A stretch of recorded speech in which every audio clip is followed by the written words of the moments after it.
নমস্কার, মানি মেকিং মাইলেজের যাত্রা আজকে আবার আমরা শুরু করছি 17th ফেব্রুয়ারি নিফটির অ্যানালিসিস দিয়ে। আজকে নিফটিতে আমরা একটা লোয়ার লেভেল থেকে ভালো রিকভারি দেখতে পাই। নিফটি আজকে ক্লোজ হয়েছে 680-র আশেপাশে। আগামীকাল যদি নিফটি কোনো কোনো ক্রমে আজকের হাইয়ের ওপরে বা 25,700-র ওপরে যদি ওপেন হয় বা সেই লেভেলে যদি নিজেকে হোল্ড করে, সেক্ষেত্রে কিন্তু আমরা একটা শর্ট টার্ম বাই দিতে পারি।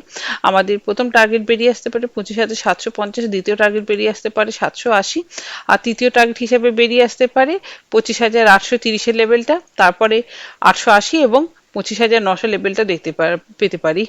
26,000 লেভেল পর্যন্ত নিফটিকে তখন ভাবা যেতে পারে। আবার আমরা কোনো ক্রমে নিফটিতে যদি 25,630 থেকে 580 এই জোনটার মধ্যে নিফটিতে কোনো রিভার্সাল দেখতে পাই, তো এই জায়গাটার মধ্যেও আমরা কিন্তু একটা বাই অ্যান্ড ডিপ করতে পারি। তো সেই ক্ষেত্রে কিন্তু আমাদের আবার সেই টার্গেট বেরিয়ে আসতে পারে 25,700, 750 এই সমস্ত লেভেলগুলো।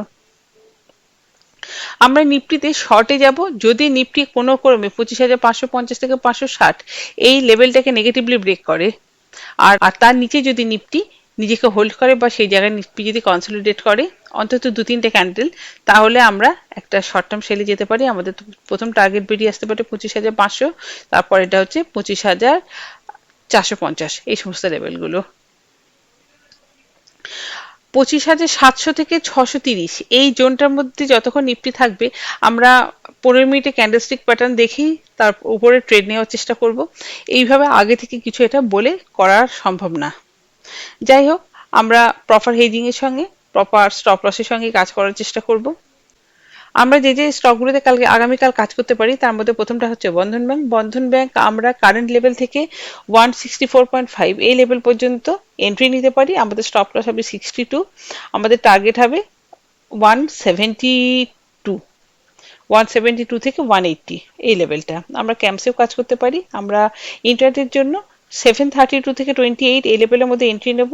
আমরা স্টপ লস মেনটেন করবো 720 লেভেলটা, আর 748 থেকে 56 এই টার্গেটের জন্য ওয়েট করতে পারি। আজকের জন্য এটুকুই। Thank you, good night, best of luck. দেখা যাক আগামী দিনটা আমাদের কেমন কাটে।